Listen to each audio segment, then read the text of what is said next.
Hey, everybody. This is your daily dose of all things royal.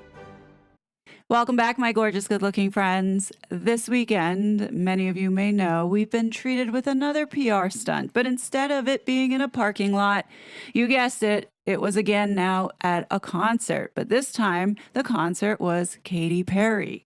The New York Post and Daily Mail kick it off for Meghan's PR extravaganza by spinning the story saying that Meghan Markle and Prince Harry enjoyed a child-free night out in Las Vegas over the weekend as they watched Katy Perry perform one of her last residency concerts.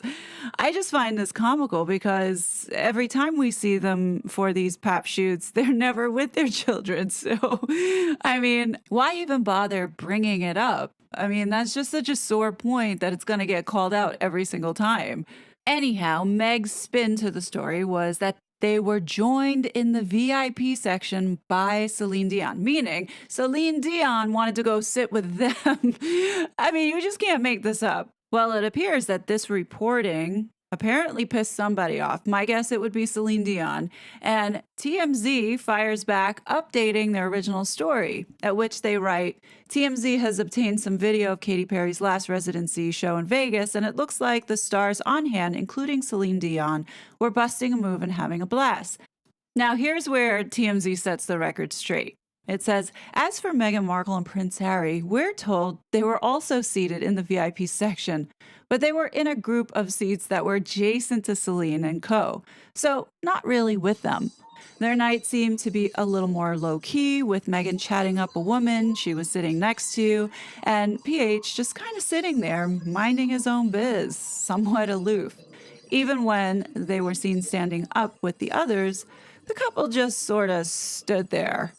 As for Harry and Meghan, the couple arrived apart from Celine and her sons to Katy's concert Saturday. They quickly became the center of attention as fans shot cell phone videos of them. Well, look at what this mental grinning basket case does. It's like she's taken photobombing to the next level by getting papped by these celebrities and then spinning the narrative around as if these celebrities have been hanging out with them and wanting to be with them. Thank God TMZ put the smackdown on this one because they really were trying to make it look like Meghan was with this group of people and had been invited and embraced by them, but that was not the case. And it's so pathetic to watch how desperate they are to try and overshadow Prince William and the other royals as they carry on with their duties. So when you watch these videos back, you will see that Meghan and Harry are in frame, but they cut out Celine Dion to make it look like they were being cheered for when they walked in. But if you notice, look at where the phone cameras are in the sense of direction. They're not focused on Meghan and Harry. They're focused on Celine, and TMZ showed how close in proximity Meghan and Harry were, which just goes to show that Meghan and Harry try to latch themselves on to people who are more respected worldwide in order to steal from their popularity and make it look like it's their own, which is so desperate and so pathetic and so transparent, it just makes them look even that much more like losers. And if you notice in this video, it almost looks like they were being directed to different seats. From all the video footage, Harry doesn't look too happy, but he's just going along with this PR charade to keep the facade that these two really are in this loving, happy marriage. But I mean, this looks miserable. My God, these two are like the biggest Debbie Downers. It's no wonder why no one wants to invite them to go anywhere. Could you imagine being at a party with these two and they have sucked the air out of the room to which everybody is just uncomfortable? I mean, look at how bored Harry is. Orlando Bloom was kind enough to go over and say hello, and as you can see, he just wasn't interested. Meanwhile, stupid Meghan behind him is pretending that she's cool and doing the stupid chair dance when no one is dancing. And it's just an interlude into the next song, which, as you can see, everybody around her has paused just to wait for the next song. And this just shows that Meghan is always performing, but she fails to read the room. In everything that Meghan does, it's always to prove something. And I think this time around, going to the Katy Perry concert, one is to attempt to try and steal the spotlight from William, which failed, in my opinion. And two, this is to redeem herself from that horrendous stripper dancing that she was doing at Beyonce. This time around, she toned it down, and it was almost like too self-conscious to just dance like nobody's looking. And all of this was so contrived, in my opinion, that, it just makes her look even more foolish. So here, Meghan is trying to dance to the song Roar, which, as many of you remember, was performed at the king's coronation for the royal family as they sat in the royal box. And Cutie Pie Charlotte knew all the words to it, unlike Meghan, who might have been off in her own little head, pretending that she was in the royal box and Katy Perry was singing to her. I would like to dedicate this next song to the king and to the work that we get to do together.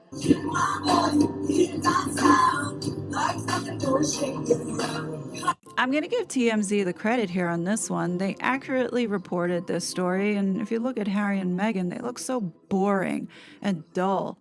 Perhaps they're so exhausted from being parents during the week, or maybe it's because Dory wasn't there to bring the Coca-Cola. Either way, they should have stayed home, because this trip in itself destroyed the environment, because you know how our eco-warriors like to tell us what we are supposed to be doing, but they do the exact opposite. I mean, what Sussex PR stunt is complete without the mention of flying on a private plane? But this time, they managed to bum a ride off of Cameron Diaz, Zoe Saldana, Benji Madden in this jet on the way back from the concert. Now, I'm willing to bet that Meghan and Harry bummed this ride while they were at the concert, even though the article makes it look like Meghan and Harry took this jet there with this A-list crew. It doesn't really show them, but this is Daily Mail and Meghan's spinning of the narrative. I'm going to bet that Meghan said to Harry, go up and talk to Cameron Diaz. I'm sure she'll allow us to go on the private jet. You know how Meghan likes Harry to do all her bidding, because we all know that if Meghan asks, they would flatly turn her down because people can't stand her. I mean, look at this photo of everybody getting out of the car. As you can see, they're all talking to one another, and Meghan has her back turned, walking away. I can imagine what the dynamic must have been like on that plane. Everybody must have been trying to talk to Prince Harry and nobody wanting to talk to her. And being that it was only a 40-minute ride from Vegas back to Montecito, I bet that they were like, yeah, we'll allow them to bum a ride off of us, because people still are fascinated by the royal family. And whether or not we want to accept it, people still want to talk to Prince Harry. They don't care about Meghan. For a 40-minute ride, they tolerated Meghan. And for what it looks like, Meghan looks pissed off. I'm going to guess that she was ignored on that plane and didn't like that everybody was talking to Prince Harry. You bet on it. We all know that Harry enjoys being around celebrities just as much as Meghan does. The only difference is that celebrities want to talk to the royals. They don't want to talk to Meghan. And I believe, how Meghan gets all pissy when she's not the center of attention? I believe on that plane, Harry was the center of attention, and she couldn't stand it. As you can see, her face in this photo, she's walking by herself. Where's Harry? He's walking by himself. I guarantee that behind the scenes, these two are at each other's throats. And my guess is that they went home in separate cars. So why does Harry continue to go along with this charade? I think it has a lot to do with the poison that Meghan has been injecting into his head over the last couple of years in order for him to turn around and betray his family. What we see here are two very bitter and jealous people who are watching the royal family thrive, especially William. This failed attempt was trying to overshadow the prince, which is kind of stupid because there's nothing really exciting about going to a concert. So Meghan has upgraded herself from a parking lot now to tagging on to A-listers at concerts.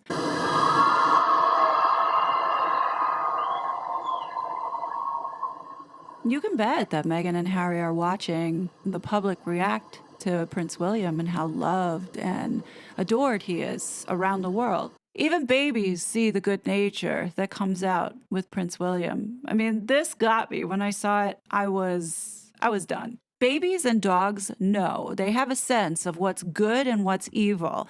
You ever see Meghan and children? They want to stay far away from her because she just has that evil vibe coming off of her. But this is just too adorable, and it gives me that warm and fuzzy feeling of hope, and that light and good is going to overcome all this evil and darkness that we're seeing in the world. And when I look at Meghan and Harry, they represent what is bad and what is wrong with what's going on in today's world. That's what they represent. That's the Sussex brand in a nutshell. You have these two privileged, ungrateful human beings that could have done so much good in the world, but they chose to be selfish, greedy, and power hungry. Now, we've always said, pertaining to this couple, that birds of a feather flock together.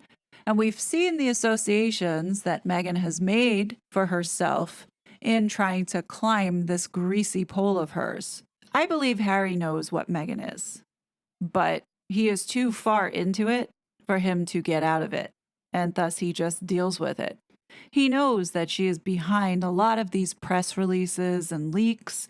He knows the lies, and I do believe to a certain extent she has things on him that he would rather stay in this miserable life of his now than get out of it for fear of what she will do, because she is that malicious and vindictive. Those that possess the same personality type as Meghan, as being a narcissistic sociopath, as everyone is observing and agreeing with, are very toxic and dangerous to society. And when you have these kinds of people who have money that can assert themselves and buy power, then they become incredibly destructive. That's why I always say this woman should never be near any opportunity to get into our government. Meghan has managed to show us on a daily basis over the last 6 years how she has abused her platform and perceived power in order to do whatever she wants without any kind of consequence because of her association to the royal family. And make no mistake, she's going to continue to keep going as long as she has the money and the protection behind Harry and the royal family. And many may say, oh, King Charles is not protecting these two, they're off on their own. Doesn't matter. King Charles will protect his son, even if it means having to clean up some of the mess that his wife is making from behind the scenes. I think the big question now is, where do we go from here? None of what this couple is doing is working. It shows that they are desperately seeking the attention without having to do anything worth talking about. And I know that people are getting bored.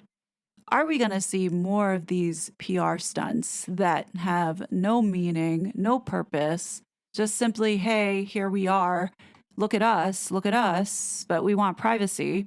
Or are we going to see something meaningful in which they keep their mouths shut, they put their heads down, and actually do some work? My personal opinion is I don't think Meghan is going to learn anything and is going to continue to keep making the same mistakes, and people are just going to continue to keep laughing at her.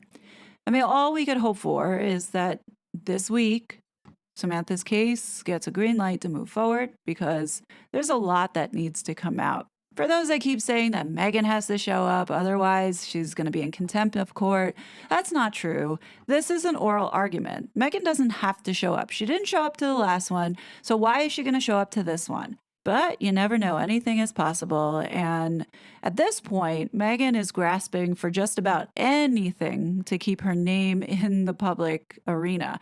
So I wouldn't be surprised if she took the opportunity to use this court date as a way to get more attention and steal the limelight away from William. We all know that Meghan doesn't care. Bad or good publicity, it's still publicity, and keeping her front and center in the media. But I think it's still a small chance. We shall see. One thing's certain, the public is bored, because one thing is certain, the public is bored, because this couple have become extremely predictable, and we know that anything that the royals do, they have to ride off of that coattail in order to get themselves to remain relevant. And it just becomes now, I'm cringing of embarrassment for her. But here's the thing.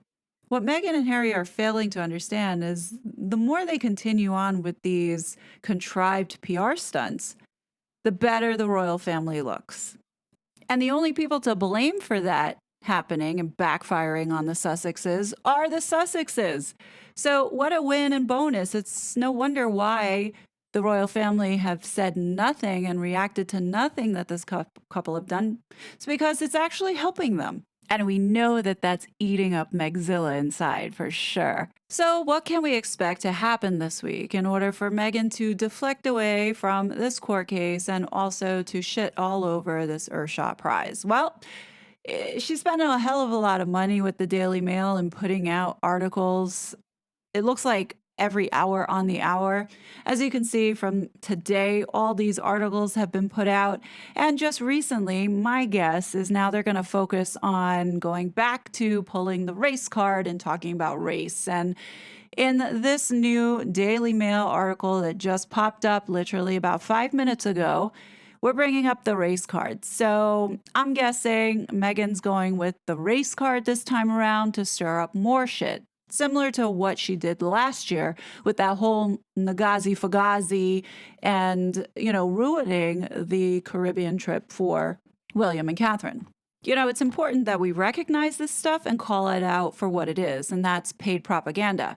In this article, Omid Scobie's new book, Endgame, will deal with allegations of race and bigotry in the royal family. Here is what I think is going to happen. I think public enemy number one for this book is Prince William. Meghan and Harry and Scobie can deny till the cows come home that they had no involvement with this book, but anything that they say at this point means dick. The only truth that we can honestly say about these people is the fact that they lie all the time. So, in this book, I am predicting that it will be public enemy number one, Prince William, is the royal racist, and that's because he told Harry that he should take time with this girl. Okay? And then it will be twisted into a narrative to which we, the public reader, will draw our own conclusions. And the way that they will push this out into the media, again, twisting the narrative and their words, is to force it down this path in hopes to make the public believe that it was William who was the one that said it. They're going to do everything that they possibly can, particularly Meghan, to make sure that they sabotage any chance that he has in becoming king. In fact, I can totally see that their mission now is to affect his reputation and to put out all these stories and, with that whole byline situation and throwing William under the bus in making up those lies about this lie of affair, I think is just the beginning of it. We're going to see more because these two are now becoming officially unhinged. The more Williams succeeds, the more insane this is going to get. And the more attacks that we're going to see unleashed because Meghan can't help herself. Get ready, folks. We've got the race baiters that are going to come out like Shouty Shola and Boozy, who are going to add their 2 cents and amplifying this online in hopes that they're going to somehow rip down the institution by the time Prince William takes the throne. It's not going to happen, but they can try and we can all laugh and we can all call it out. But we're going to reach a point, which I hope is soon, that everybody just starts to tune it out. Already, I am starting to tune this out and my eyes are rolling like everybody else. It's boring. It's so predictable. And we know that Hollywood is seeing that. And I don't see anything good happening for Meghan and Harry after this book, in my opinion. But what do you guys think? Definitely leave your thoughts below. And as always, I will be back with more content. But until then, please be safe and I will talk to you later. Bye. It was such a fraud.